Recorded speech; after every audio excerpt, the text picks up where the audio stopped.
صلی اللہ علیہ رسولہ الکریم وعلی آلہ الطیبین الطاہرین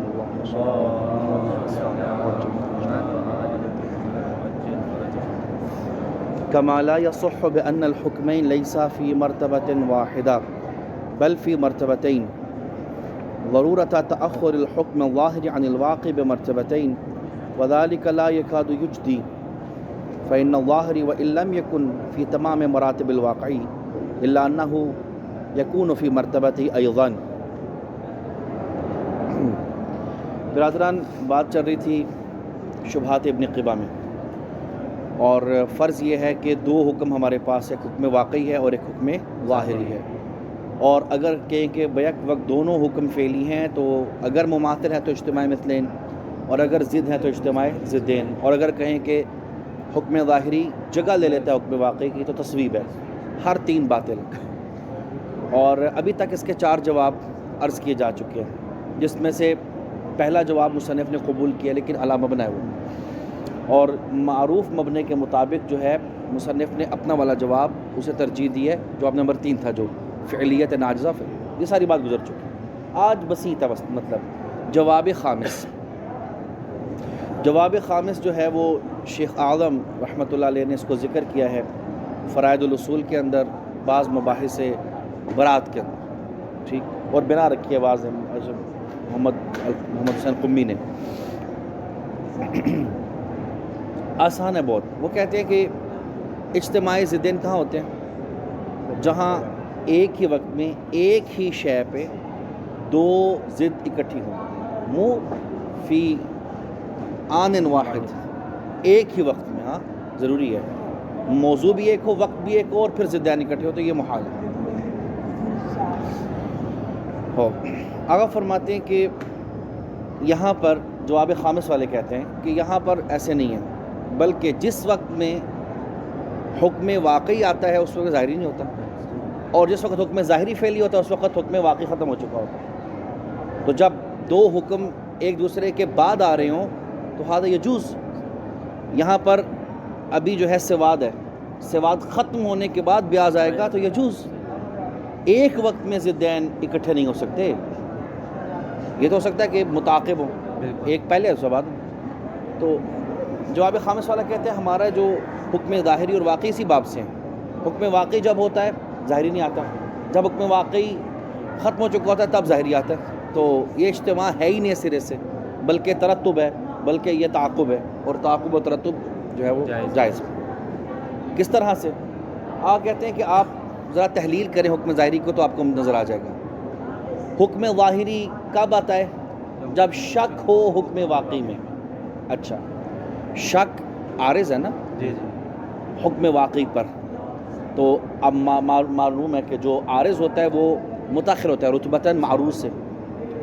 یہاں پر 3 چیزیں ہیں، ایک حکم واقعی ہے، دوسرا شک ہے، اور پھر یہ موضوع جب مکمل ہوتا ہے تو حکم ظاہری آتا ہے.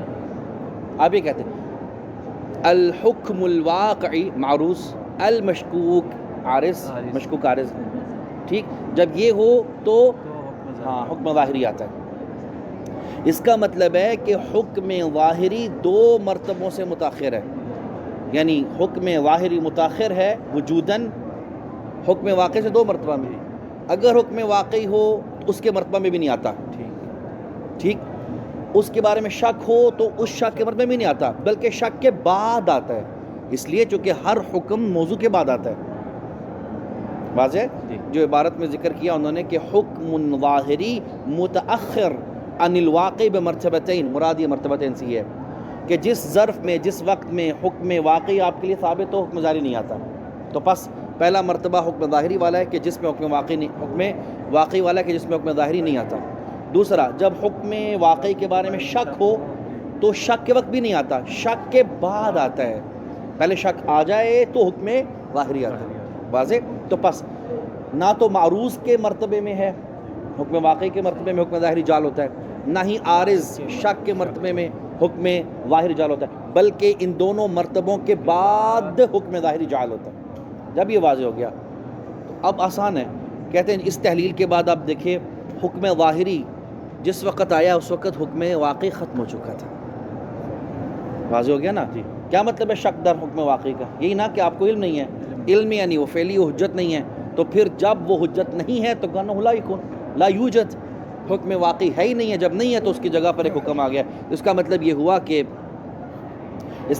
ہوا کہ حکم ظاہری جس ظرف میں آیا ہے، جس وقت میں آیا، اس وقت حکم واقعی سرے سے ختم ہو چکا تھا، اور جس ظرف میں حکم واقعی موجود تھا حکم ظاہری سرے سے آیا ہی نہیں تھا۔ تو جب ضدین میں سے ایک متقدم ہو زماناً اور دوسرا متاخر ہو زماناً، اس صورت میں وہ جمع ہی نہیں ہوتے۔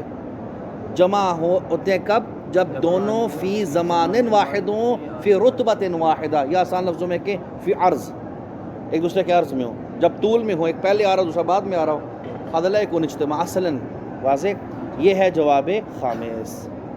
جواب خامس شیخ ایک جملے میں اس کو ختم کرتے ہیں، فرماتے ہیں اچھا بنایا جواب خامس، سرے سے اجتماع فرض ہی نہیں ہوا یہاں پہ، حکم آئے ہیں، ایک واقعی آیا پہلے، اس کے ناس، اس کے مشکوک ہونے کے بعد، اس کے غیر معلوم ہونے کے بعد پھر دوسرا حکم حکم ظاہر جال کی۔ خوب درست ہے کہ حکم ظاہری اس وقت نہیں جال ہوا جب حکم واقعی معلوم تھا، یہ واضح ہے، یہ درست فرمایا آپ نے۔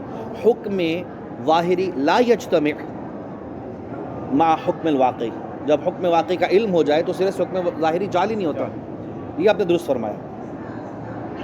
اب جب یہاں تک تو ہم آپ کے ساتھ ہیں کہ ممکن ہے کہ حکم واقعی آ چکا ہو، اس کا علم ہو، اور حکم ظاہری جال نہ ہو، یہ درست ہے۔ لیکن اگلی بات کہ جب حکم واقعی کا علم نہیں ہوتا، شک ہوتا ہے، اب یہاں پر حکم ظاہری جال ہوتا ہے، منہ آپ نے خود ہی کہا نہیں، حکم واقعی کے شک میں حکم ظاہری جال ہوتا ہے۔ اب جال ہونے کے بعد دو ہی صورتیں برادران، یا تو یہ حکم ظاہری حکم واقعی کی جگہ لے لے گا، یعنی یحل محلہ، ینتفی الحکم الواقعی وہذا یکون محلہ، یہ ہے، یہ مطلب ہے حکم ظاہری کے آ جانے کا۔ اگر یہ مطلب ہے کہ حکم واقعی ختم ہو جاتا ہے اور اس کی جگہ پہ ظاہری آ جاتا ہے، ھذا تصویب۔ تصویب اور کیا ہے؟ یہی ہے نا تصویب، کہ حکم ظاہری حکم متاخر آنے کے بعد حکم لاحق کی جگہ پہ آ جاتا ہے، فیصیر حکما واقعیا، یہ حکم واقعی بن جائے، اور تصویب کو ہم سب کیا ہے؟ باطل کہتے ہیں۔ ایھا صاحب جواب الخامس، اگر تو آپ یہ کہنا چاہتے ہیں کہ حکم ظاہری آنے کے بعد حکم واقعی کی جگہ پہ آ جاتا ہے اور حکم واقعی کا مرتبہ ختم ہو جاتا ہے، یہ کہنا چاہتے ہیں، یہ تصویب ہے، ٹھیک۔ دوسری شک اگر یہ نہیں کہنا چاہتے بلکہ یہ کہنا چاہتے ہیں کہ نا حکم ظاہری فعلی ہو جاتا ہے لیکن حکم واقعی بھی محفوظ ہوتا ہے، مرتبۃ الحکم الواقعی محفوظاً، کبھی یہ حکم ظاہری مطابق ہوتا ہے اس کے، تصویب اپنا اسے ہم کہتے ہیں مصدر مصا کیا ہے؟ الاصابہ، تصیب الامارہ الواقع، کبھی نہیں ہوتا مطابق واقع تو ہم کہتے ہیں ہمارا خطا گئی ہے، ٹھیک ہے جی۔ اگر دوسری شک کو مانتے ہیں جو کہ ظاہر ہے کہ آپ کو ماننی پڑے گی چونکہ صاحب تصویب تو ہے نہیں ہے، اور آپ یہ تسلیم کرتے ہیں کہ حکم ظاہری کے آنے کے بعد بھی حکم واقعی محفوظ رہتا ہے، محفوظ رہتا ہے۔ ہاں فرماتے ہیں اگر حکم ظاہری کے بعد حکم واقعی محفوظ رہتا ہے اور دونوں فعلی ہیں، اگر تو آپ کہیں کہ حکم واقعی جو ہے اس کی فعلیت جو ہے وہ فعلیت معلقہ ہے اور ظاہری کی ناجزہ ہے، تو پھر تو یہ جواب جدید نہیں ہے، آدھا منہ جواب جدید، منہ جواب خامس، وہ تو آپ نے جواب ثالث ہمارا چوری کر لی۔ اور اگر آپ یہ کہتے ہیں کہ جو ہے حکم ثانی جو ہے اس کے آنے کے بعد یہ بھی فعلی ہے اور حکم واقعی بھی فعلی ہے، دونوں فعلی ہیں، اس کا مطلب ہے اجتماع الحکمین الضدین الفعلیین، تو اشکال پلٹ کے واپس آ جاتا ہے، ٹھیک ہو گیا جی۔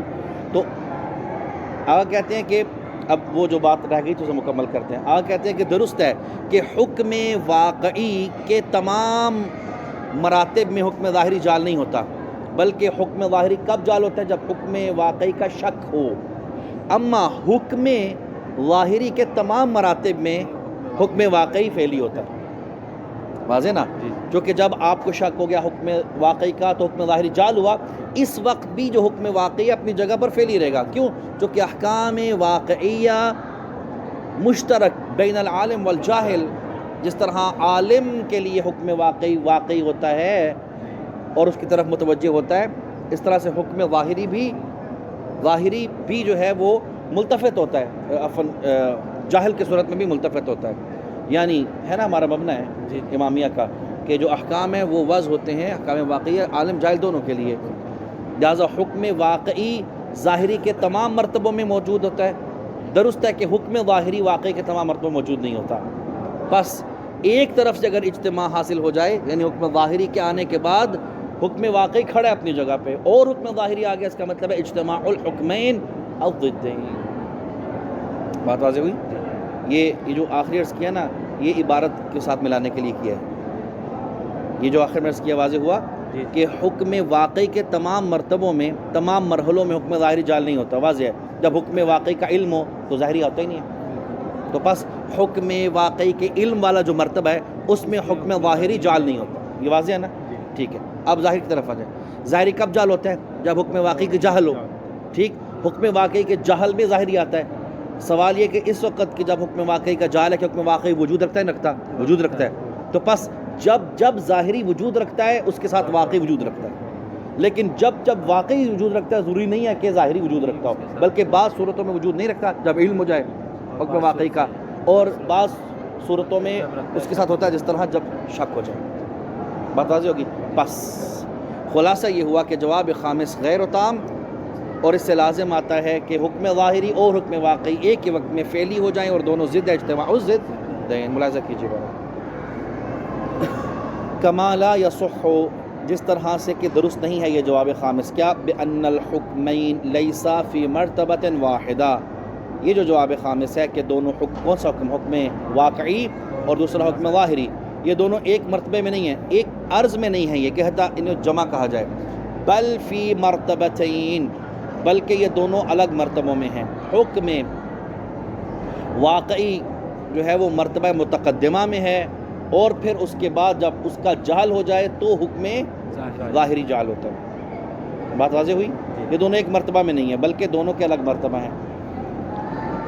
ضرورت تأخر الحکم ظاہری، واضح ہے کہ حکم ظاہری متأخر ہے عن الحکم الواقعی، متأخر ہے بمرتبتین.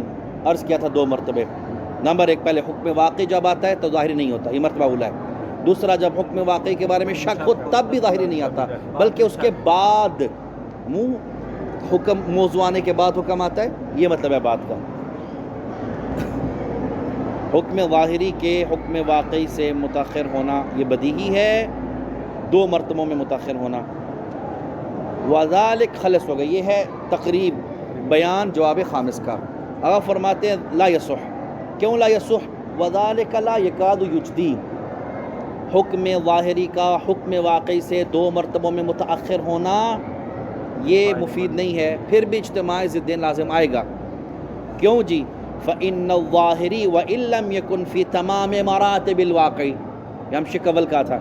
اگر واقعی کو دیکھیں تو بعض صورت واقعی کیسی ہے جس میں حکم واقعی موجود ہے اور ظاہری نہیں ہے، اور وہ کون سی تھی؟ جب اس کا علم ہو جائے. حکم واقعی کا جب علم ہو جائے تو حکم واقعی ہوتا ہے، اما ظاہری نہیں ہوتا. فإن الظاہری، حکم ظاہری وإن لم يكن في تمام مراتب الواقعی، بریکٹ میں لکھ دیں گے ای فی مرتبۃ علم بالواقعی. جب آپ کو واقعی کا علم ہو جائے تو اس صورت میں حکم ظاہری نہیں آتا. ٹھیک. الا انہ، درست ہے کہ ظاہری حکم واقعی کے بعض مراحل میں نہیں وجود رکھتا، اما حکم واقعی ظاہری کے تمام مراتب میں وجود رکھتا ہے. الا ان الواقعی یکون فی مرتبتہ ایضا، لیکن جو حکم واقعی ہے یہ حکم ظاہری کے مرتبہ میں بھی ہوتا ہے جس طرح اس سے پہلے بھی ہوتا ہے. ایضا واضح ہوا. کما یکون الحکم الواقعی یوجد قبل مرتبۃ الظاہری ایضا یوجد بعد مرتبۃ الظاہری ایضا. واضح ہوا؟ ٹھیک. الا ان الحکم الواقعی یکون فی مرتبۃ الظاہری، حکم واقعی حکم ظاہری کے تمام مراتب میں موجود ہوتا ہے. بالنتیجہ حکم ظاہری اور حکم واقعی کا اجتماع ہو جاتا ہے. جب حکم ظاہری آئے گا اس وقت حکم واقعی موجود ہوگا، چونکہ حکم واقعی جو ہے یہ ظاہری کے مرتبے سے پہلے بھی وجود رکھتا ہے اور ظاہری کے بھی تمام مرتبے میں موجود رکھتا ہے. بس جہاں حکم ظاہری ہوگا وہاں حکم واقعی ہوگا، اور جب دونوں فعلی ہوں گے اجتماع. وعلی تقدیر المنافات بین الحکمین، جب دونوں حکم میں منافات آ چکی ہوگی، یعنی ایک جو ہے مثلا وجوب اور دوسرا حرمت ہوگا مثلا، لازم اجتماع المتنافيين أي لازم اجتماع ضدين في هذه المرتبة أي في مرتبة الظاهري. واضح مطلب؟ آسان تھا. الحمدللہ إلى ها هنا قد تخلصنا من جميع أجوبة للتنافي بين الحكم الواقعي والظاهري. فتأمل فيما ذكرناه من التحقيق.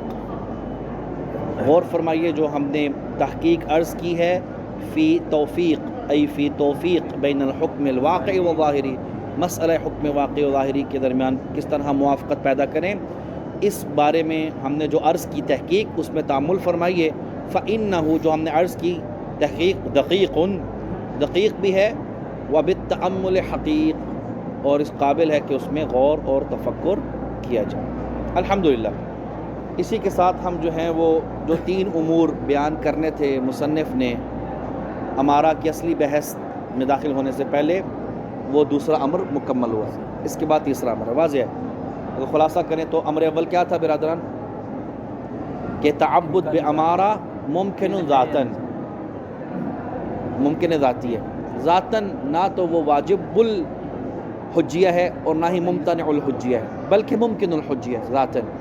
یہ تھا امر اول. امر ثانی کہ انہ بعد ثبوتہ انہ ممکن ذاتاً هل هو ممکن وقوعا او لا. ممکن وقوع یعنی لا يلزم من وقوعه المحظور. ممکن وقوعی بھی ہے تعبد بعمارہ، امارہ پہ عمل کرنا، امارہ کو حجت جاننا. تو جواب دیا کہ جی ابن قبا نے فرمایا کہ 3 محظور آتے ہیں لہٰذا ممکن وقوعی نہیں ہے. ہم نے ان 3 جوابوں کے 5 جواب عرض کیے، ان 3 اشکالوں کے 5 جواب عرض کیے، جن میں سے جواب اول علی مبنا وہ بھی قبول ہے، اور جواب ثالث علی جمیع المبانی جو کہ ابتکاری جواب ہے شیخ کا وہ بھی قبول ہے. اما جو جواب ثانی تھا علی شیخ اعظم رحمۃ اللہ علیہ، اور جو جواب رابع اور خامس تھا جو خود شیخ نے ذکر کیا رسائل میں بعض جگہوں پر، یہ 3 جواب مصنف نے قبول نہیں کیے. تو نتیجہ کیا نکلا برادران؟ جواب ثالث کو مانے علی جمیع المبانی یا جواب اول کو مانے علی مبنا. نتیجہ نکلا کہ الحمدللہ تعبد بظن ممکن ہے وقوعاً بھی، جس طرح ممکن تھا ذاتاً بھی. ٹھیک ہے. یہاں پہ الحمدللہ اس نتیجے پہ پہنچ گئے کہ اگر کوئی بھی دلیل آتی ہے شارع کی طرف سے کسی زن کے حجت ہونے پہ تو اس دلیل کو قبول کریں گے اور وہ زن اور امارہ حجت. ٹھیک ہو گیا جی. یہ ہو گیا برادران امر اول و امر ثانی. ہم نے وعدہ کیا تھا 3 امور عرض کریں گے، اور آخر میں جو ہے امر ثالث.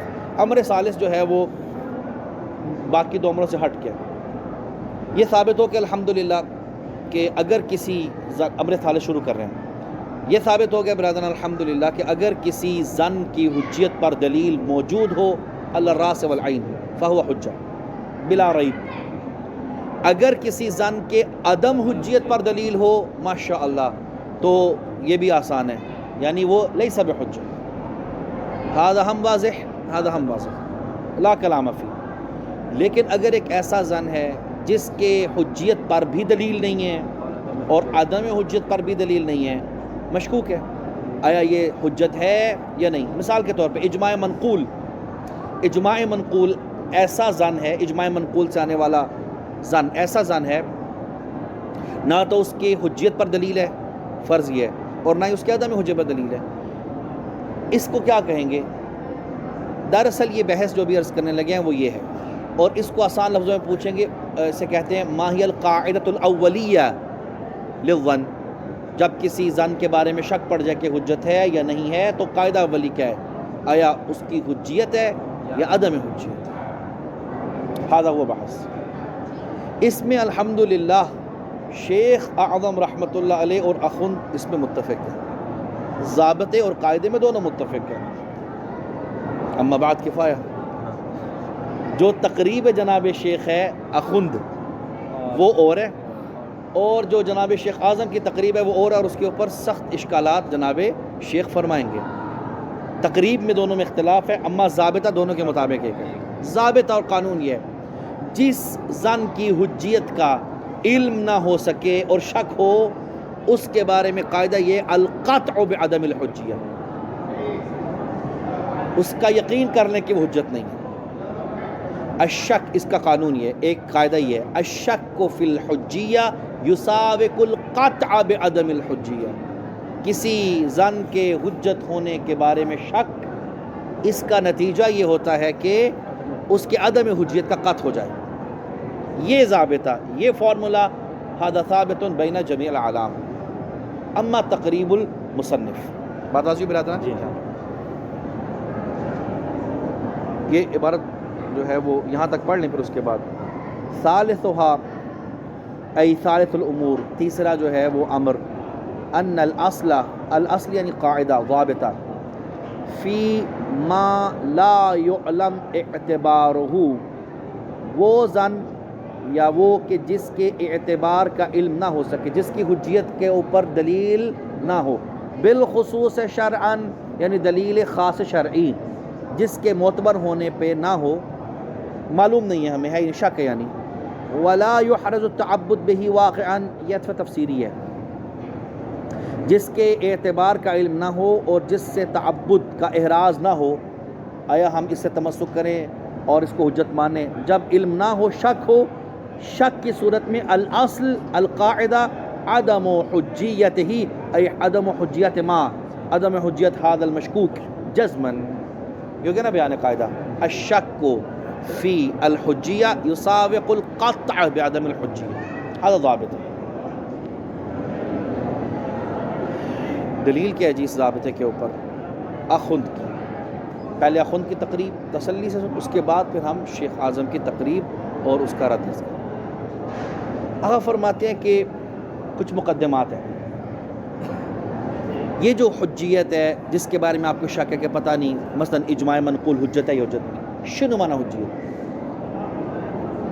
حجیت کا مطلب کیا ہے؟ آپ کہتے ہیں حجیت موضوع ہے اور اس کے 4 آثار ہیں، 4 آثار. منجزیت علی الاصابہ، جب آپ کا ظن مطابق واقع ہو تو منجزیت. نمبر 2، اگر مطابق واقع نہ ہو ظن تو پھر 3 آثار آتے ہیں، معذریت، تجری، انقیاد. یہ تینوں علی صورت عدم الاصابہ ہوتے ہیں. خیر اسے فرق نہیں پڑتا، یہ صرف بیان کرنا.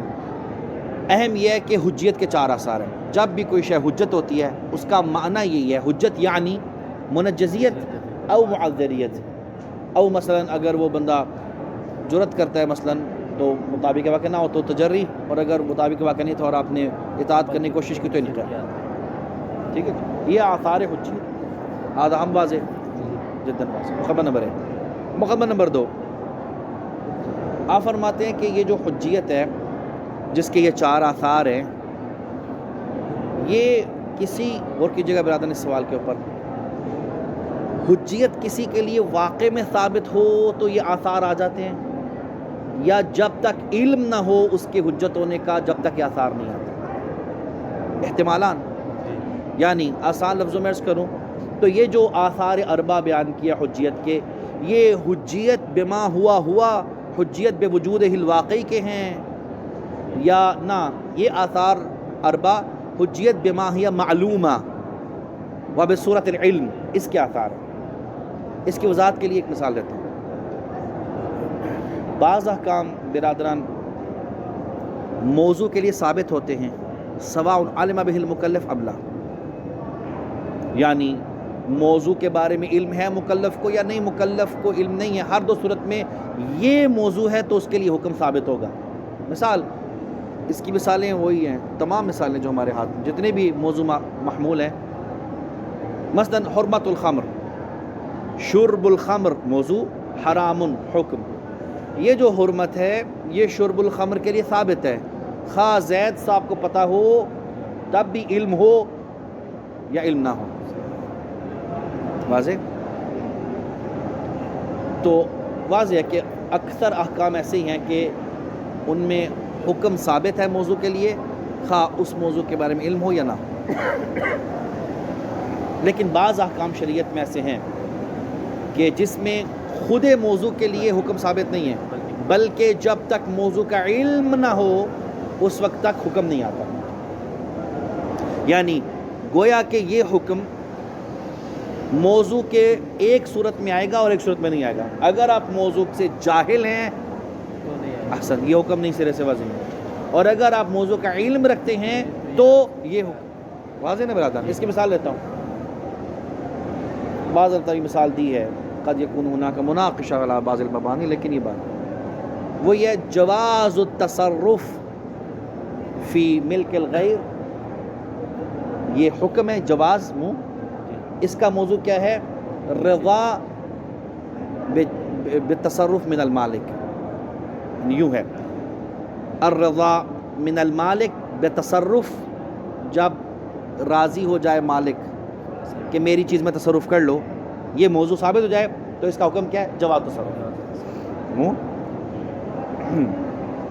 کہتے ہیں کہ یہ وہ موضوع محمول ہے کہ جس میں موضوع جو ہے رضا، مالک کی رضا تصرف کے بارے میں، یہ واقع میں ہونا کافی نہیں ہے، بلکہ متصرف کو علم ہو کہ اس شے کا مالک راضی ہے تصرف. واضح؟ مثلا عرض کرتا ہوں آپ، واقع میں مثلا زید یہ کہتا ہے کہ میرا موبائل جو بھی کمرے میں آئے تو اس کو میرا موبائل وہ استعمال کر سکتے ہیں. اس نے اللہ سے کمٹمنٹ کیا ہوا ہے، بتایا کسی کو نہیں ہے، وہ رضا رکھتا ہے کہ میرے کمرے میں جو بھی آئے گا موبائل دیکھے گا، اس میں وہ گیمیں کھیلے، بے شک فیس بک، بے شک اسے مطالعہ کرے، میں تو اسے جاتا. ٹھیک ہے، عمر صاحب داخل ہوتا ہے کمرے میں اور آ کر اس کا موبائل استعمال کرتے ہیں.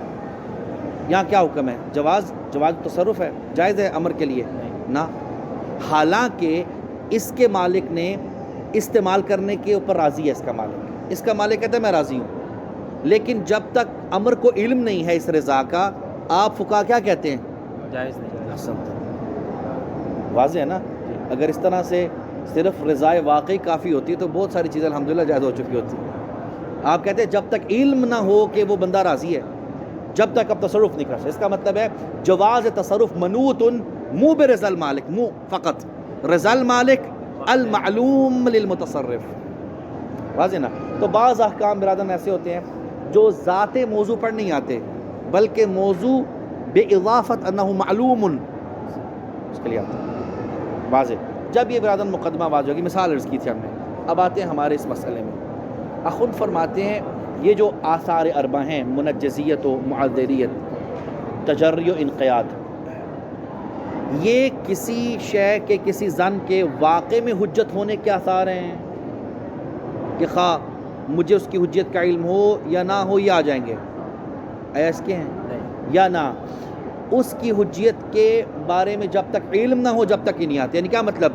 کہ اولاً وہ واقع میں حجت بھی ہو، اور ثانیاً مجھے علم بھی ہو کہ یہ حجت ہے، تب یہ آثار اربع ہیں. سوال ھذا لو ذاک، اب فرماتے ہیں ذاک یعنی کیا مطلب؟ دوسری صورت کہ جب تک کسی شے کی حجت ہونے کا علم نہ ہو اس وقت تک یہ آثار اربع نہیں آتے.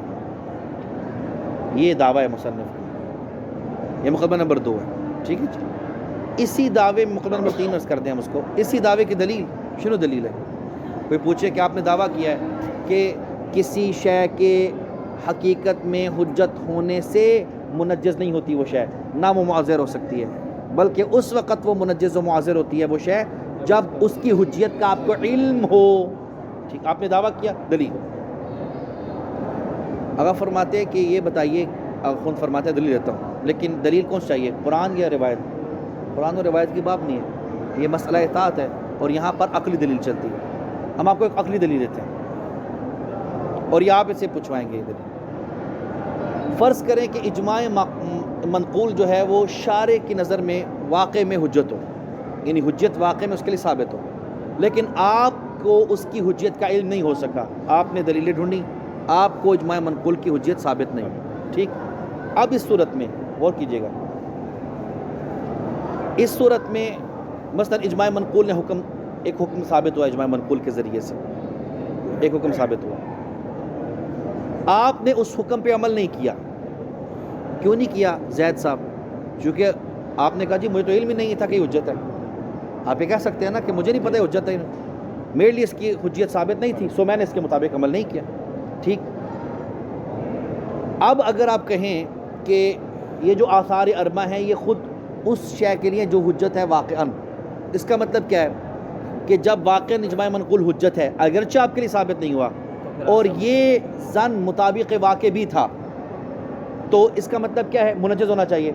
منجز کا مطلب کیا ہے؟ کہ اگر آپ نے عمل نہ کیا اس کے مطابق تو عقاب ہونا چاہیے.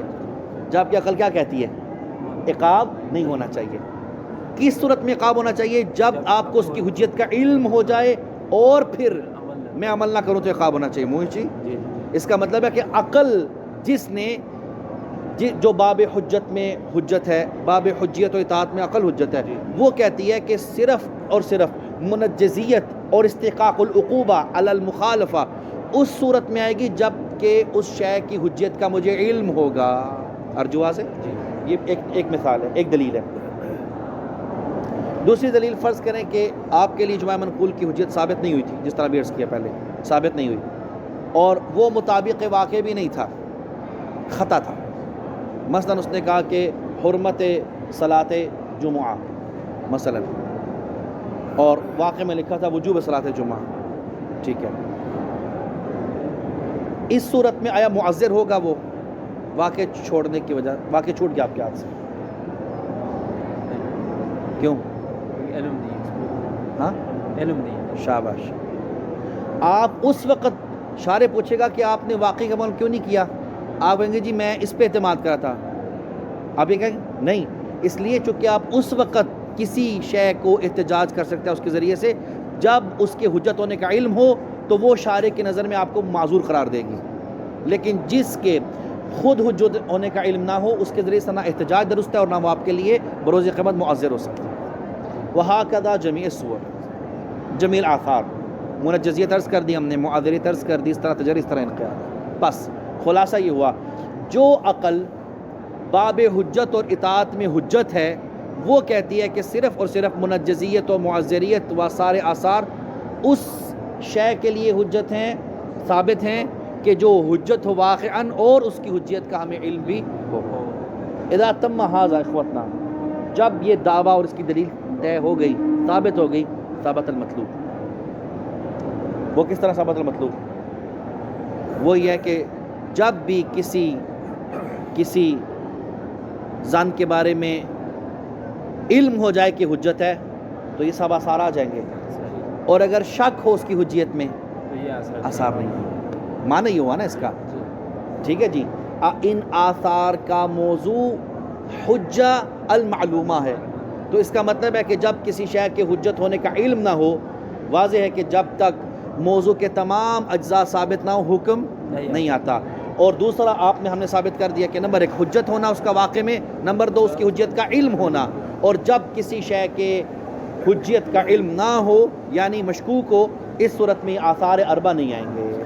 بس ہمارا جو ضابطہ ہے الشک فی الحجیہ یسابق القطع بعدم الحجیہ، یہ نتیجہ ہے اس مبنا کا کہ جب ہم کہہ رہے ہیں کہ حجیت فقط و فقط ہوا فی الواقع، فقط یہ کافی نہیں ہے ان آثار کے لیے بلکہ اس کا معلوم ہونا بھی ضروری ہے. بات عجیب رہا تھا، یہ تمام مطلب ہے. یہاں پہ ایک انتہائی ذیلی سا حاشیہ ہے، اس کو عرض کریں چونکہ بارے میں انہوں نے ان وصلیہ کے ذریعے سے بیان کیا. اگر فرماتے ہیں کہ ٹھیک ہے کہ اگر کسی حجت کے حجیت کا علم نہ ہو تو نہ وہ منجز ہوتی ہے نہ وہ معذر، اور اس طرح تجری بھی نہیں. البتہ انقیاد ہو سکتا ہے. انقیاد یوں فرماتے ہیں، مثلا اجماع منقول جس کی حجیت کا علم نہیں تھا، اس نے کہا جی رؤیت ہلال کے وقت دعا واجب ہے مثلا.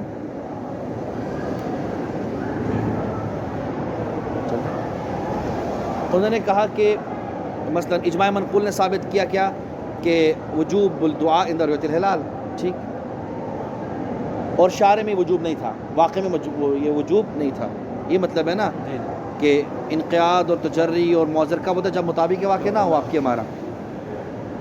آپ کو اجماع منقول کی حجیت کا علم نہیں ہے، ھذا من جانب، اور اس نے ثابت کر دیا اجماع منقول نے کہ دعا کریں جب رؤیت ہلال ہو. واقع میں یہ وجوب موجود نہیں تھا، وجوب دعا، ٹھیک ہے. اب یہاں اگر تو آپ اس غیر معلوم حجیت اجماع منقول کے اوپر بنا رکھتے ہوئے اس وجوب پہ ایمان رکھتے ہیں کہ جی واجب ہے، شارع نے کہا ہے، اور پھر آپ عمل کرتے ہیں، یہ تشریع محرم ہے.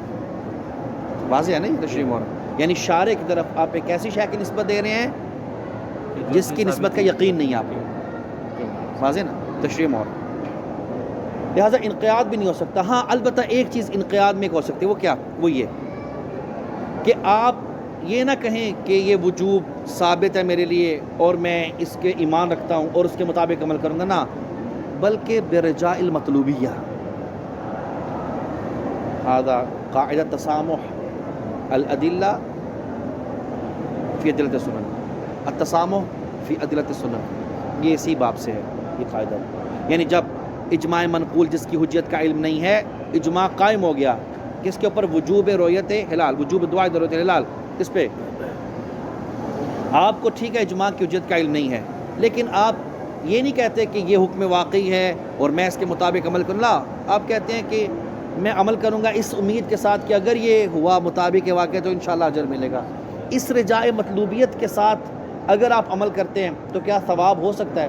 آپ فرماتے ہیں ہاں، یہ صورت جس میں آپ نسبت نہیں دے رہے اس حکم کے اللہ کی طرف کہ تشریع محرم ہو، ٹھیک ہے، لیکن آپ جو ہے اس کو انجام دے رہے ہیں برجاء المطلوبیہ بے احتمال انہ مطابق واقع. اگر آپ اس طرح سے کرتے ہیں تو یہ جو ہے واحد اثر ہے جو ثابت ہے اس حجت کے لیے جس کی حجت کا علم نہیں بھی ہے. بات واضح ہوئی نا؟ بس باقی سبھی آثار از منجزیت تا انقیاد، یہ تمام آثار اربع صرف اس کے لیے ثابت ہے جس جو حجت بھی ہو اور اس کی حجت کا علم بھی ہو. اما یہ والا جو انقیاد کا ایک ذیلی اثر ہے یہ تمام حجت کے لیے ثابت ہے، خواہ اس کی حجت کا علم ہو یا نہ ہو.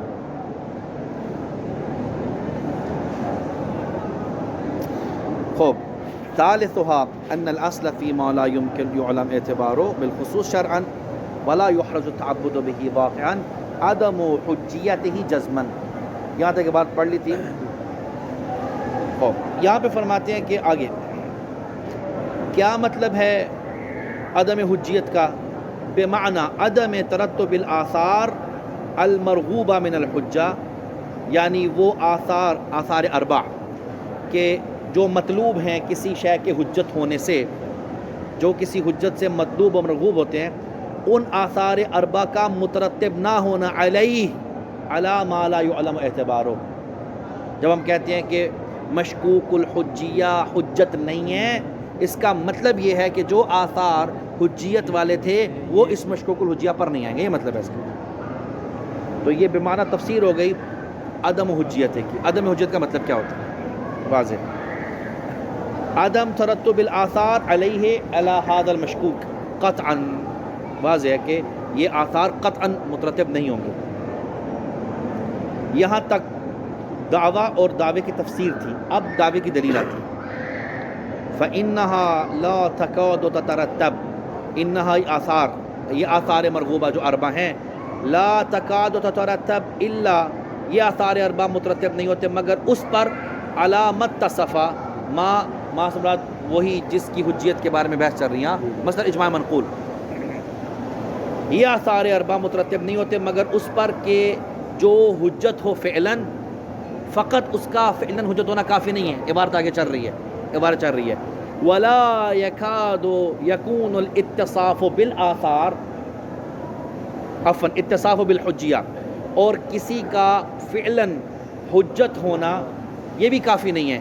الا اذا احرز التعبد به احرز ای الا اذا علم قطع. دو چیزیں چاہیے ان آثار کے لیے. کیا چاہیے؟ نمبر ایک وہ حجت و فعلاً احسن، اور اس کی حجت کا احراز اور اس کی حجت کا علم بھی ہو. یہ بات واضح برادران؟ میں دوبارہ پڑھ رہا ہوں. یہ آثار مترتب نہیں ہوتے مگر دو صورتوں میں. مگر مترتب ہوتے ہیں جب دو چیزیں ثابت ہو جائیں. نمبر ایک، وہ شے حجیت کے ساتھ متصف و فعلاً، اور اس کا حجیت کے ساتھ متصف ہونا بھی کافی نہیں ہے مگر یہ کہ ایک اور چیز ہو. وہ کیا؟ احراز التعبد به وجعلہ طریقا متبعا.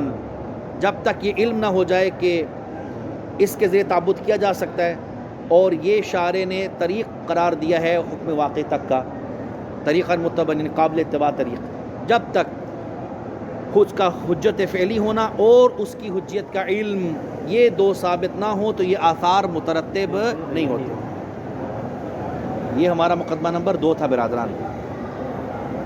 اور اب ہمارا مقدمہ نمبر 3. بھئی آپ نے دعویٰ کر دیا کہ نمبر 1 حجیت ہو، فعلاً، نمبر 2 اس کی حجت کا علم ہو تو یہ آثار آئیں گے منہ. دلیل کیا آپ کے اس دعوے کی؟ دلیل عقلی ہے. ضرورتا یہ مفعول لہو ہے تترتب کے لیے، لا تکاد و تترتب، یہ جو دعویٰ ہے اس کی دلیل یہ ہے. بدیہی سی بات ہے کہ انہو بدون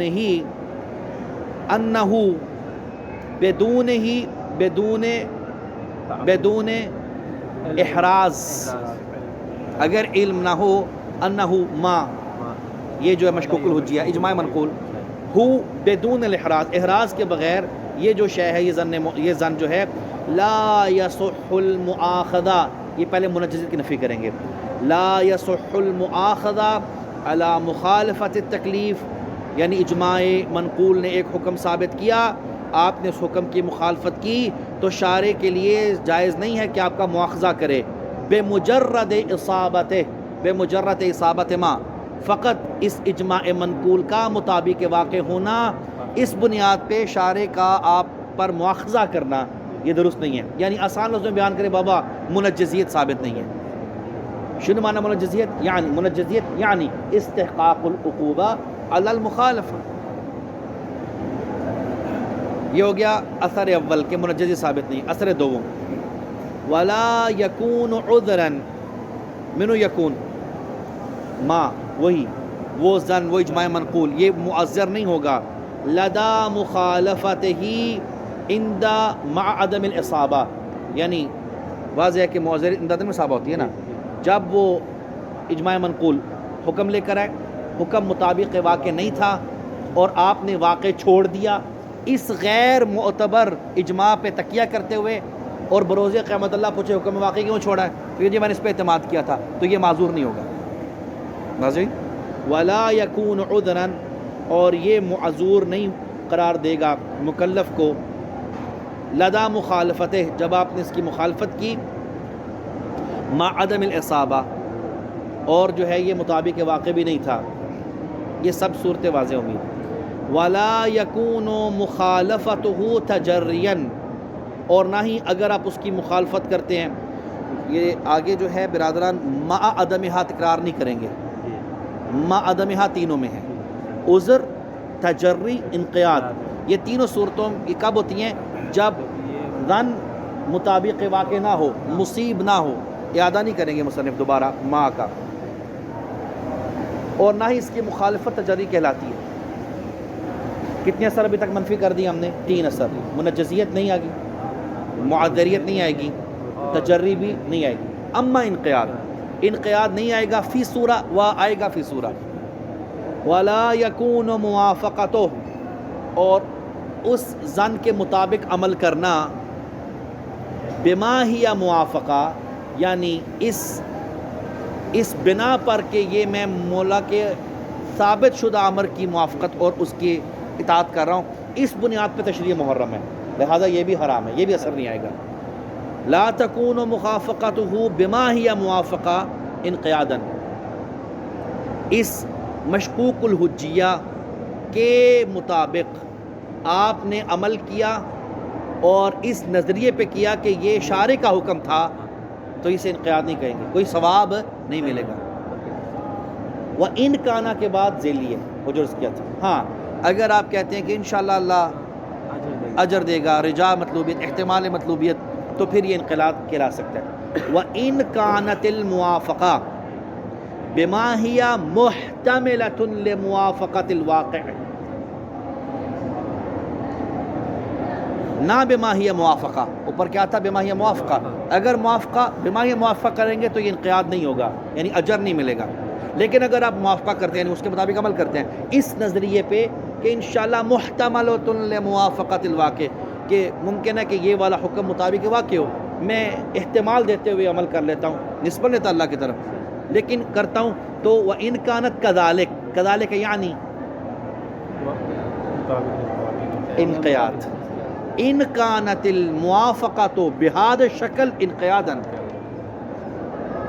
اس احتمال کے ساتھ آپ کا موافقت کرنا اور مولا کے امر کے مطابق عمل کرنا یہ انقیاد کہلائے گا. اذا وقعت برجاء اصابتہ، جب اس امید کے ساتھ واقع ہو یہ جو موافقت ہے کہ انشاءاللہ یہ مطابق واقع ہوگی، یہ جو ظن ہے یہ ہمارا ہی مطابق واقع ہو، اس امید کے ساتھ آپ نے اس کی موافقت کی، احتمالی تو اس صورت میں انقیاد اور ثواب ہو سکتا ہے۔ تو خلاصہ یہ ہوا کہ ابھی تک مصنف نے یہ عرض کیا، بیان کیا کہ جب تک کہ کسی شے کا واقع میں حجت ہونا اور فعلاً حجت ہونا اور اس کی حجیت کا علم ہونا، یہ دو ثابت نہ ہو تو یہ آثار اربع نہیں آتے۔ جب یہ ثابت ہو گیا نتیجہ واضح ہے کہ جب علم ہوگا تو یہ آثار آئیں گے، جو ہی شک ہو گیا تو یہ آثار نہیں آئیں گے، بلکہ قطع ہو جائے گا کہ آثار نہیں ہیں۔ فَمَعَ الشَّكِّ فِي التَّعَبُّدِ بِهِ ای فی العمل طبقہ، جب شک ہو جائے کہ آیا مثلا اس مشکوک الحجیہ پہ تعبد کریں یا نہ کریں، شک کی صورت میں یقطع بعدم حجیت، قطع حاصل ہو جائے گا کہ حجت نہیں ہے۔ برادران بالکل ایسے ہی جیسے کسی بھی موضوع کے عدم کی صورت میں اس کے محمول کے عدم کا قطع ہو جاتا ہے۔ واضح؟ موضوع کا عدم ثابت ہوا، اس کا مطلب یہ ہے کہ آپ کو محمول کے عدم کا قطع حاصل ہو گیا۔ یہاں پر بھی ایسا ہے، موضوع کیا تھا؟ علم بالحجیہ، چونکہ علم بالحجیہ ثابت نہیں، یعنی موضوع ثابت نہیں ہے، جو ہی موضوع ثابت نہیں ہے تو محمول جو کہ کیا تھا؟ آثار اربع، جو کہ حجیت آثار اربع کا عدم کا قطع ہو جائے گا آپ کو۔ واضح نا؟ مع شک یقطع بعدم حجیت، شک کی صورت میں قطع ہو جائے گا کہ یہ چیز حجت نہیں ہے۔ وعدم ترتیب شیء من الآثار علیہ، اس کے عدم حجت کا مطلب کیا ہے؟ یعنی یہ کہ جو آثار اربع بیان کیا ان میں سے کوئی اثر بھی اس پہ مترتب للقطع بانتفاع الموضوع مع الشک، چونکہ شک کی صورت میں علم نہیں ہوگا، اور علم نہیں ہوگا تو جزء موضوع نہیں ہوگا، جزء موضوع نہیں ہوگا تو موضوع نہیں ہوگا، اور جب قانون ہے کہ موضوع نہ ہو تو اس کے محمول کے عدم کا قطع ہو جاتا ہے۔ للقطع بانتفاع الموضوع مع الشک۔ واضح عبارت برادر؟ خلص الى هنا تم ما اراد وما افاده المصنف۔ من هنا الى آخر يبدأ تعريض على شیخنا العلامہ شیخ اعظم الانصار۔ ولعمری هذا واضح، مجھے میری عمر کی قسم میں نے جو بیان کیا مختصر سے الفاظ میں یہ کتنا روشن ہے۔ لا يحتاج الى مزید بیان، اس سے زیادہ بات کرنا اس مسئلے کو حق نہیں ہے کہ اس سے زیادہ بات کی جائے اس کے اوپر، اور چیب رسد کے اس کے تفصیل بیان کرے، چیب رسد کے آپ اس پہ دلیلیں دینا شروع کریں۔ یہ کھلم کھلا تعریض ہے جناب شیخ، کیونکہ شیخ نے رسائل کے اندر تقریباً کوئی ہماری جو ابھی چھاپ ہے یہ والی چھاپ رسائل کی، اس میں کوئی 6-7 صفحے بنتے ہیں، اور پرانی میں 2 صفحے بڑے بڑے، یہ اس کو ثابت کرنے میں کہ جی جو قاعدہ ہے نا جی الشک فی الحجیہ یسابق القطع بعدم الحجیہ، اس قاعدے کو ثابت کرنے کے لیے اتنی لمبی بحث کی شیخ نے۔ آقا فرماتے ہیں یہ اتنی لمبی بحث کرنے اور دلیلیں دینے اور طالب علم کو مشوش کرنے کیا ضرورت ہے؟ میں نے دیکھیے ایک پہرے میں اس پوری بات کو ختم کر دیا، اور کس قدر آسان لفظوں میں۔ اگرچہ جناب مصنف کا اتنا کہنا کافی تھا، لیکن مصنف یہ بیان کرنے کے بعد یوں عرض کروں اپنے مطلب کو ثابت کرنے میں تو طویل نہیں کیا مصنف نے، اما شیخ کو رد کرتے ہوئے طویل ہو گئے۔ طوالت تو آپ نے بھی کر دی ہے، لیکن شیخ کی محبت میں شیخ صاحب کو جو ہے نا وہ رد کرتے ہوئے یا ریت یہاں پہ رک جاتے کہ میرے عمر کی قسم کہ کتنا لمبا کیا شیخ نے، تو یہ مختصر سا بیان کافی ہے، جب کافی ہے تو خلص، ٹھیک ہے جی۔ لیکن نہ اب شیخ کو متعرض ہوتے ہیں کہ جو شیخ نے تقریب بیان کی ہے اتنی لمبی چوڑی، شیخ کے اول اشکال ہے، اس کے اوپر دوسرا اشکال ہے، لہذا شیخ نے جو ہے وہ یہ بنا ہی باطل ہے، بن نتیجہ تقریب باطل ہے، بن نتیجہ میری والی بات درست ہے۔ اب تطویل خوب بیان کر دیں تھوڑا سا اس کا برادر، چونکہ وقت مختصر ہے ہمارے پاس، آمادہ ہیں آگے تھوڑا شروع کرتے ہیں، آسان ہے مطلب مشکل نہیں ہے۔ یہاں پہ شیخ کا فن یہ ہے کہ جو 7 سے 8 صفحوں میں بیان ہوا ہے اس کو انہوں نے 2 سطروں میں بند کیا، یہ اختصار بہرحال انہوں نے کیا۔ یہ تھی تقریب، یہ تھا بیان، یہ تھی دلیل مصنف کی اس قاعدے کو ثابت کرنے کے لیے کہ الشک فی الحجیہ یسابق القطع بعدم الحجیہ۔ ہم بھی کوشش کریں گے مختصر بیان میں شیخ اعظم کا نظریہ بیان کریں۔ شیخ اعظم کے نظریہ دو مقدموں پہ مشتمل ہے۔ مقدمہ نمبر 1 حجیت، یہ ہم پہلے بھی بیان کر چکے ہیں۔ مقدمہ نمبر 1 حجیت حکم وضعی ہے۔ مبنی ثالث، جی مبنی ثالث جعل حجیت میں، جعل امارہ میں ہم نے مبنی ثالث بیان کیا تھا نا پیچھے ابھی، وہ 3 مبنے۔ نمبر 1 کہ صرف حجیت جعل ہوتی ہے، نمبر 1۔ نمبر 2 حجیت اول میں ذات حجیت جعل ہوتی ہے، ثانٍ و بالعرض و بالضمن و بالطبع کیا ہے؟ حکم تکلیفی۔ اور مبنی نمبر 3 شیخ اعظم کا تھا کیا؟ کہ اول و بالذات شارع کا سروکار احکام تکلیفیہ سے ہے، شارع کا لینا دینا نہیں احکام وضعی سے۔ احکام وضعیہ ہم انتزاع کرتے ہیں احکام تکلیفیہ کو دیکھ کے۔ شارع نے صرف اتنا کہا کہ صیغے پڑھنے کے بعد ان دونوں کے درمیان فلاں چیز حلال ہو جاتی ہے اور خاتون کے اوپر حرام ہے بغیر اجازت کے بائے جائے، حکم تکلیفی منہ۔ اچھا، اس طرح سے شارع نے کہا کہ واجب ہے مرد کے اوپر کہ نہ نفقہ دے، امثال ذالک۔ شارع نے صرف احکام تکلیفیہ بیان کیے۔ ان احکام تکلیفیہ کو منضبط کرنے کے لیے ہم فقہا نے بیٹھ کے عنوان بنایا، اور وہ کیا؟ حکم وضعی۔ ھذا زوج و ھذہ زوجۃ، یہ جو زوج زوجہ ہے یہ حکم وضعی ہے۔ حکم وضعی شارع کا سروکار، یہ ہم نے پیچھے بیان کیا۔ اسی طرح اسی مبنا کے تحت جو حجیت ہے یہ حکم وضعی ہے۔ شارع حکم وضعی جعل نہیں کرتا، لہذا شارع نے اصل میں حکم تکلیفی جعل کیا ہے، جس سے ہم نے حجیت نام کا حکم وضعی انتزاع کیا۔ مقدمہ اولا یہ ہے، ٹھیک ہے۔ اچھا خوب، اب آتے ہیں کہ وہ کون سا حکم تکلیفی ہے جو شارع نے امارہ کے باب میں جعل کیا ہے، جس سے ہم نے حجیت کو انتزاع کیا۔ یہ مطلب ہو گیا نا آخر میں کہ کوئی حکم تکلیفی یہاں پر ہوگا جو شارع نے عطا کیا ہوگا، اور اس حکم تکلیفی کو دیکھ کے ہم نے حجیت کا مفہوم انتزاع کیا۔ ما ہوا الحکم تکلیفی، مقدمہ نمبر 1 ہے ابھی تک۔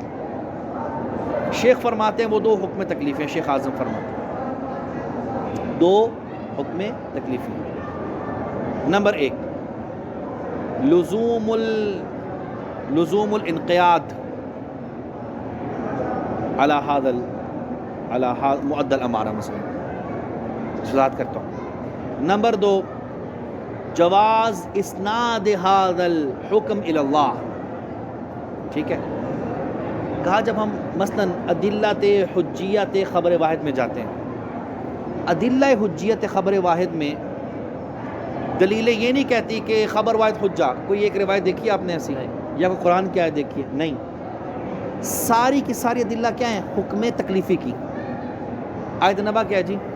اذا جاءکم فاسق بنبأ تبینوا، یعنی فاسق لائے تبینوا، اور اگر عادل لائے تو لا تبینوا، یعنی کیا مطلب؟ اقبلوا۔ دیکھیں یہاں پر حجیت نہیں ہے، تبین عدم تبین۔ اس طرح سے جو ادلہ آپ بعد میں اٹھاتے ہیں، وہ جو ادلہ خبر روایت کی حجیت میں آپ کو معلوم ہے، جو آیا نفر ہے، آیا مثلا، ہاں، ان تمام میں حجیت کا لفظ نہیں ہے۔ اس میں اتباع کرو نہ کرو، مانو نہ مانو، اس قسم کے الفاظ آئے ہیں۔ یعنی احکام تکلیفیہ دو قسم کے احکام تکلیفی ملیں گے۔ شارع یہ کہتا ہے کہ فلاں زن یا خبر روایت آ جائے تو کیا ہے؟ اس حکم کی جو خبر روایت دے، اس کی نسبت اللہ کی طرف دے سکتے ہو۔ یعنی کیا مطلب؟ جواز الاسناد ھذا الحکم الی اللہ سبحانہ و تعالی۔ وہ اٹھایا نا شیخ نے، اللہ اذن لکم ام علی اللہ تفترون، کیا اللہ نے تمہیں اجازت دی ہے کہ تم ظن پہ عمل کر کے نسبت اللہ کی طرف دو، یا اللہ پہ بہتان باندھ رہے ہو؟ اس کے ذیل میں کہا کہ جو ادلہ حجت ظن خاصہ ہیں، ضمن خاصہ کی حجت دین ہے، وہ کہتی ہے کہ ہاں اللہ کی طرف سے اذن ہے اور اجازت ہے کہ اس امارہ کے مطابق آنے والے حکم کو نسبت دو اللہ تعالیٰ کی طرف۔ واضح؟ دوسری چیز کیا ہے جی برادران؟ وجوب یا لزوم الانقیاد، یا پیچھے ہم نے تعبیر استعمال کی تھی، التزام، لزوم الالتزام بکون ھذا حکم اللہ۔ اس بات کا عقیدہ رکھنا ضروری ہے کہ یہ والا حکم اللہ کا حکم ہے۔ شارع نے صرف اور صرف یہ 2 احکام تکلیفیہ باب امارات میں آپ کو دیے تھے. بس مقدمہ نمبر 1 کا خلاصہ یہ ہو گیا. شاعر نے اتنا کہا تھا کہ جب خبر واحد حکم دے تو منتظم ہو جائے. اس حکم کو اللہ کی طرف نسبت دینا جائز ہے، نمبر 1. نمبر 2، اس حکم کے اوپر عقیدہ رکھنا کہ یہ اللہ کا حکم ہے، یہ ضروری ہے. ایک حکم جواز اسناد اور دوسرا حکم وجوب کیا ہے، التزام. ان دو حکموں تکلیفیوں سے ہم نے یہ نتیجہ نکالا، انتزاع کیا کہ یعنی خبر واحد، شارع کہنا چاہ رہا ہے کہ خبر واحد حجت ہے. واضح؟ یہ مقدمہ نمبر 1 ہوگا. مقدمہ نمبر 2 آسان ہے، یہ بہت آسان ہے. پہلے آپ فرماتے ہیں اس کا مطلب ہے کہ جہاں جہاں ملازمہ، جہاں جہاں حکم تکلیفی ملیں گے آپ کو، یہ دو، جواز اسناد اللہ اور لزوم التزام بأن ھذا حکم اللہ. جب جہاں بھی یہ دو احکام تکلیفیاں ملیں گے وہاں پر آپ کہیں گے کہ ھذا حجہ، اور جہاں یہ دو نہ ہوں گے تو اس کا مطلب ہے حجت نہیں. ملازمہ واضح ہے کہ منتزع منہ اور منتزع میں ملازمہ ہوتا ہے، واضح نا. جب منتزع منہ خارج میں ہوگا تو انتزاع کریں گے نا آپ اس کو. تو یہ قانون ہو گیا کہ تساوی ہے، جہاں پہ بھی یہ دو حکم تکلیفی ملیں گے وہ حجت ہے، اور جہاں پہ یہ نہ ہوں گے تو حجت نہیں ہے.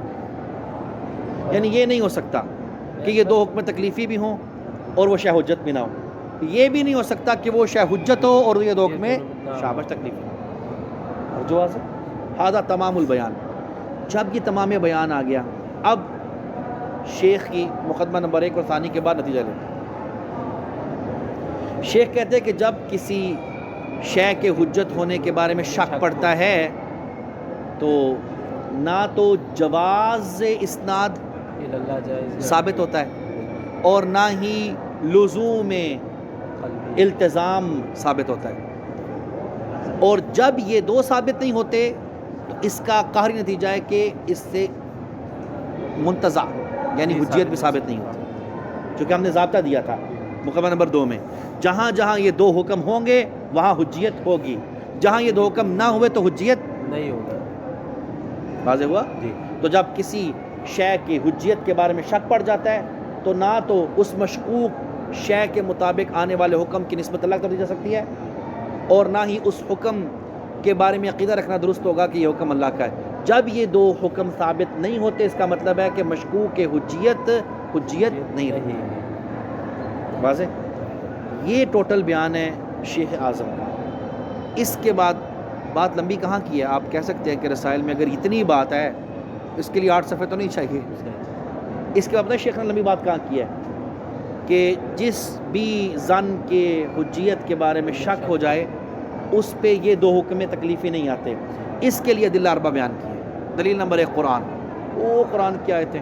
نمبر 2 حدیث روایات. نمبر 3 اجماع. ادلہ عقلیہ. ادلہ 4 سے انہوں نے یہ نتیجہ نکالا ہے کہ جس ظن کی حجیت کے بارے میں شک ہو اس ظن کے لیے یہ دو حکم تکلیفی ثابت نہیں ہوتے. یہ لمبی یہاں پہ ہوئی ہے بات، قرآن روایات، وگرنہ بات اتنی سی تھی کہ جس بھی شے کے لیے یہ دو حکم تکلیفی ثابت ہوں وہ حجت ہے، اور جس کے لیے دو حکم تکلیفی ثابت نہ ہو تو وہ حجت نہیں. خلص ھذا تمام بیان مصنف الشیخ العظم رحمۃ اللہ. مصنف کو کہاں اشکال ہے؟ اس کی نسبت میں اور اس کا منتظم ہونا. مقدمہ نمبر 1 میں 2 میں، مقدمہ نمبر 2 میں آسان. آغا فرماتے ہیں یا ایھا الشیخ العزیز، یا نفس زکیہ جو تعبیر یہاں استعمال کی ہے. اتعب شیخنا العلامہ نفسہ الزکیہ، تھکایا ہے اپنے آپ کو شیخ نے. شیخنا یہ جو آپ نے کہا ہے نا جہاں جہاں بھی یہ دو حکم تکلیفی ہوں گے وہاں وہاں حجیت ہوگی، اور جہاں جہاں حجیت ہوگی وہاں وہاں یہ دے ہوں گے. بالکل ایسے جیسا کہ دخان اور نار میں دخان ہوگا تو اس کا مطلب ہے نار ہے، نار ہے اس کا مطلب ہے دخان ہے. بالکل ایسے. یہ جو ملازمہ آپ نے یہاں بیان کیا ہے اس ملازمے کو میں نہیں مانتا، بلکہ میرے مطابق ان دو حکم تکلیفی اور حجیت کے درمیان نسبت عموم خصوص وجہ کی ہے. کیا مطلب؟ یعنی بعض موارد ایسے ہیں جہاں یہ دونوں حکم تکلیفی ہوں گے پر حجت نہیں ہوگا، اور بعض موارد بالعکس ہیں جہاں پہ کسی شے کی حجیت کا یقین ہو چکا ہوگا لیکن یہ دو نہیں ہوں گے. ہذا ہوا تمام الکلام. جب یہ ثابت ہو جائے تو مصنف کی بات جو ہے وہ ثابت ہے اور شیخ کی بات واضح. اور ان دونوں کی بس مثالیں دینی اور بات تمام ہے.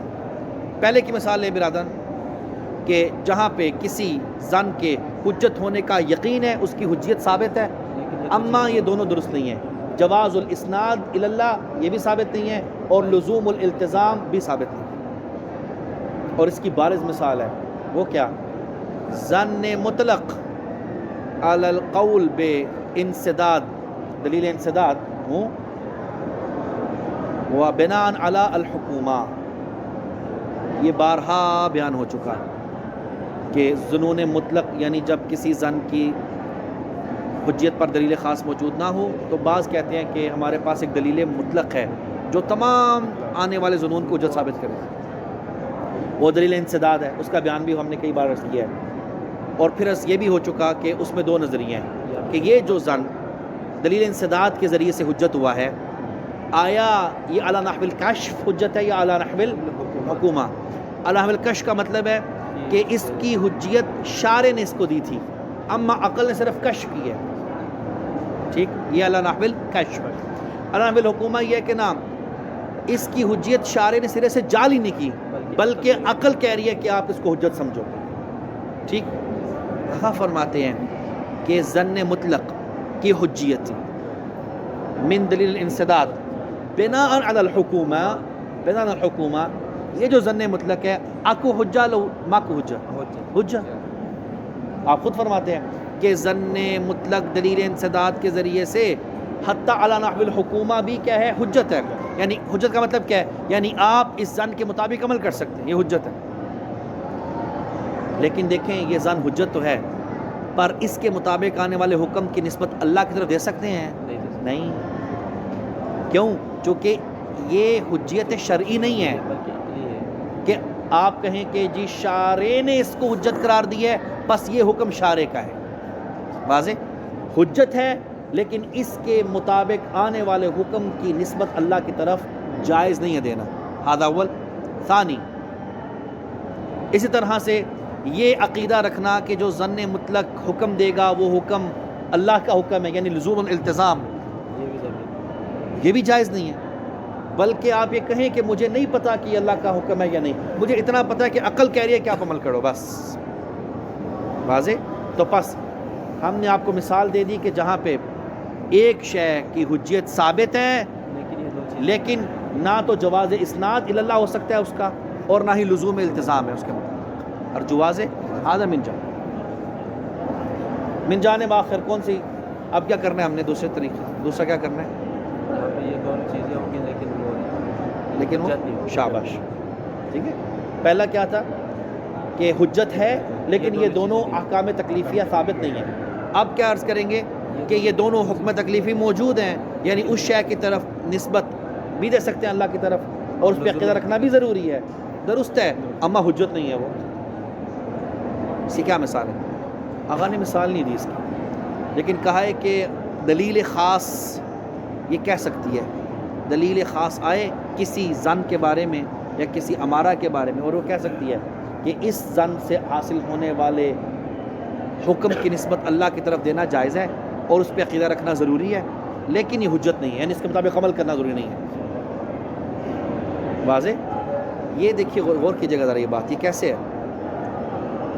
جواز اسناد امر قلبی امر قلبی کہ آپ دل میں بیٹھ کے کہیں کہ یہ جو حکم مجھے ملا ہے یہ اللہ کا حکم ہے، امر قلبی.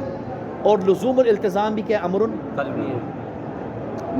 کہ آپ عقیدہ رکھیں کہ یہ والا حکم اللہ کا حکم ہے. جواز الاسناد، لزوم الالتزام، یہ جو دو حکم تکلیفی ہیں یہ دونوں حکم قلبی ہیں. تو ہو سکتا ہے کہ شارع ایک امارہ کے بارے میں یہ کہے کہ یہ وہ امارہ ہے جس کے بارے میں آپ جواز اسناد اور لزوم التزام جو دونوں قلبی ہیں وہ تو کریں لیکن فزیکل اور عملاً جو ہے وہ اس کو حجت نہ مانیں. عمل کرنا میرے مطابق ضروری نہیں ہے اس امارہ کی، اما جو ہے اس کے اوپر قلبی ایمان ضروری ہے. واضح لولا. بس عقلاً یہ ممکن ہے تفکیک اور ممکن ہے اگر کہیں دلیل خاص آ جاتی ہے تو یہ ہو سکتا ہے کہ جواز اسناد بھی ہو، لزوم التزام بھی ہو لیکن وہ حجت عملی نہ ہو.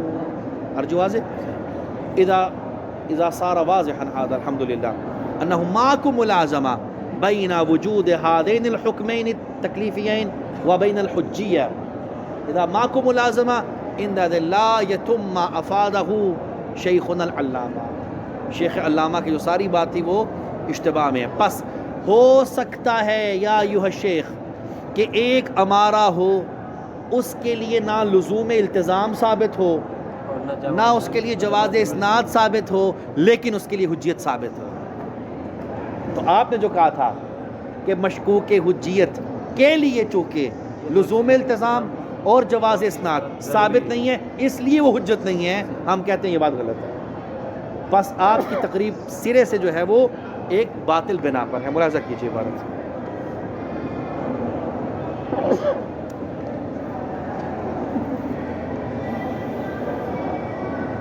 خوب وَأَمَّا صحت الالتزام، صحت الالتزام جسے ہم لزوم التزام کہہ رہے ہیں بار، حکم تکلیفی نمبر 1 صحت الالتزام بما ادى الیہ من الاحکام، یعنی بما ادى الیہ، ادى سے مراد ہمارا ہے ظن معتبر ہے.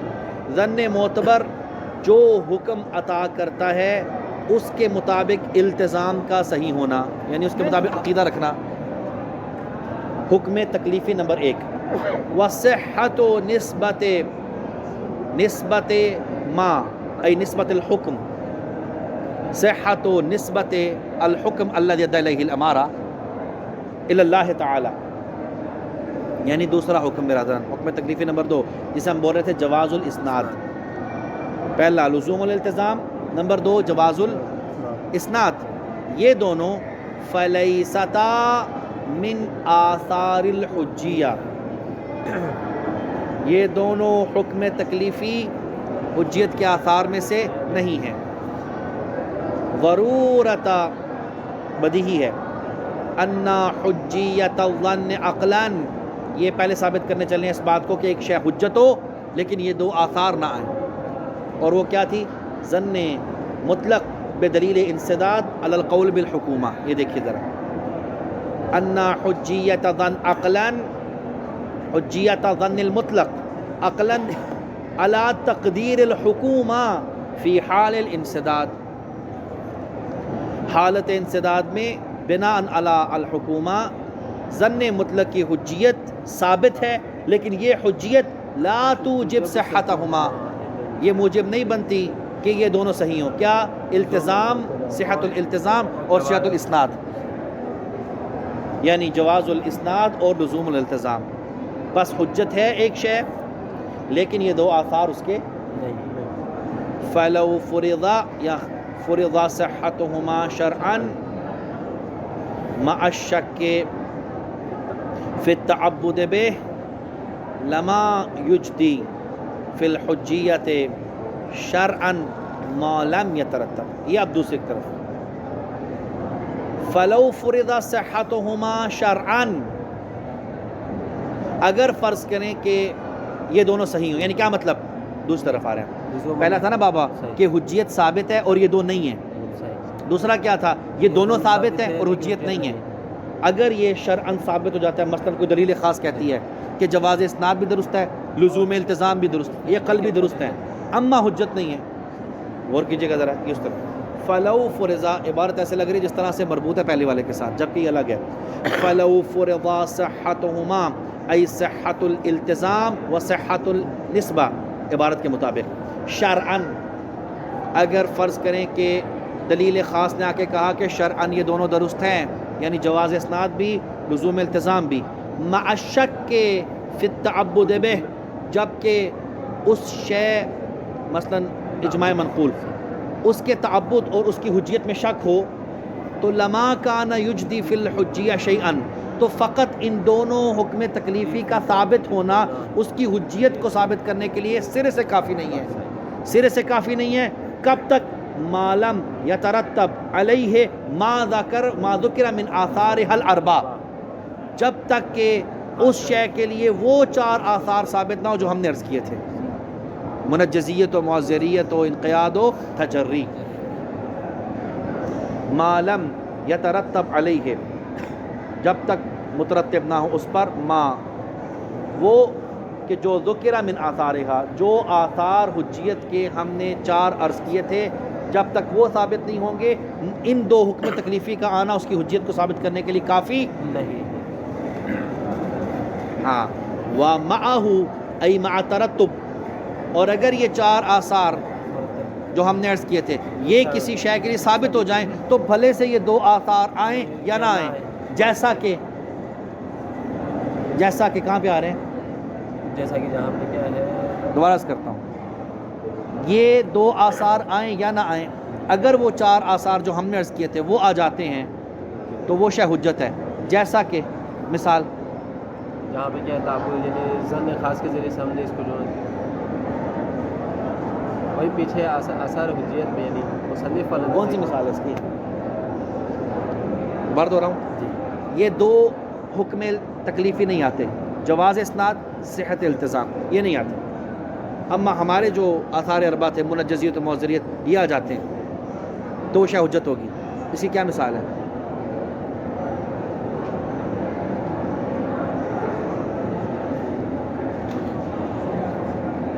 یعنی اس کے بارے میں قد حاصل ہے نا احسن یہ ٹھیک ہے کیا ظن مطلق علی نحو الحکومہ اس میں یہ 2 آثار نہیں آتے جواز اسناد نہیں آتا ابھی کہا نا ہاں لزوم التزام نہیں آتا اما وہ حجت ہے حجت یعنی کیا مطلب آثار اربع ہیں واضح وَمَعَهُ أي مع ترتب ما ذکر من الآثار جب یہ آثار اربع جو ہم نے عرض کیے ہیں جب یہ آ جائیں تو ان کے آنے کے بعد لما کان یضر عدم صحتہما اصلا ان دونوں آثار جو شیخ نے بیان کیے جواز اور لزوم التزام ان دونوں کا سرے سے نہ آنا مضر نہیں ہو سکتا یہ آئیں یا نہ آئیں اگر آثار اربع ہمارے والے آ رہے ہیں تو شے حجت ہے کما اشرنا الیہ آنفا جیسا کہ ہم نے ابھی اشارہ کیا کیا اس کی طرف کہ 4 آثار ہی وہ ہیں کہ جن کے ہونے نہ ہونے سے کسی شے کی حجیت یا عدم حجیت ثابت افا بیان سے تھوڑا مطلب جو ہے ہاں یہاں تک آ گیا نہیں تو یا نیچے تک آنے تعمل تک آنے تو فبیان عدم صحت الالتزام مع شک فی تعبد و بیان عدم جواز اسنادہ الی اللہ غیر مرتبط بالمقام یہ جو 2 حکم تکلیفی آپ نے بیان کیے جواز الاسناد الی اللہ و لزوم الالتزام یہ جو بیان ہے یہ مربوط نہیں ہے ہماری بحث حجیت سے جو مربوط ہے وہ آثار اربع ہیں واضح نا فارتیہ دے رہے ہیں یہ جو بیان کیا شیخ نے کہ عدم صحت الالتزام ما شک فی التعبد جب آپ کسی بھی امارہ کے تعبد یا اس کی حجیت کے بارے میں شک کرتے ہیں تو اگر کرتے ہیں تو اس کا لازمہ یہ ہے کہ نہ تو لزوم التزام ہے اور نہ ہی جواز اسناد ہے یعنی ان دونوں کا نہ ہونا شک کی صورت میں ان دونوں کا نہ ہونا یہ والا بیان غیر مربوط بالمقام بے مقام الحجیہ ہماری بحث کا مربوط نہیں ہے سرے سے لزوم التزام اور جواز اسناد سرے سے ہی غیر مربوط ہے اجنبی ہیں کسی شے کے حجت ہونے یا نہ ہونے سے عبارت واضح ہوئی فبیان عدم صحت الالتزام کہ صحت التزام نہیں ہے اور جواز اسناد بھی صحیح نہیں ہے شک در حجیت کی صورت میں یہ دونوں نہ آنا اس کا بیان غیر مرتبط بالمقام فلا یکونو امید ہے یہ واضح ہو گیا اگر تو مشکل نہیں ہے یعنی یہ نتیجہ دے رہے ہیں نا کہ شیخ نے جو بات کہی ہے کہ حجیت ہونے نہ ہونے کا تعلق ان 2 کے ساتھ ہے اگر عدم جواز اسناد ہے اور عدم لزوم ہے تو اس کا معنی ہے عدم حجیت اور اگر جواز ہے اور لزوم ہے اس کا معنی حجیت آپ فرماتے ہیں یہ نہیں ہے یہ بیان غیر مرتبط بالمقام فلا یکون الاستدلال علیہ بمہم بس استدلال کرنا کسی شے کے حجیت پر اس کے ذریعے سے جواز اسناد اور لزوم التزام کے ذریعے سے استدلال کرنا لیس بمہم یہ صحیح نہیں ہے مہم وہی ہے جو ہم نے عرض کیا استدلال ہمارا والا آثار اربع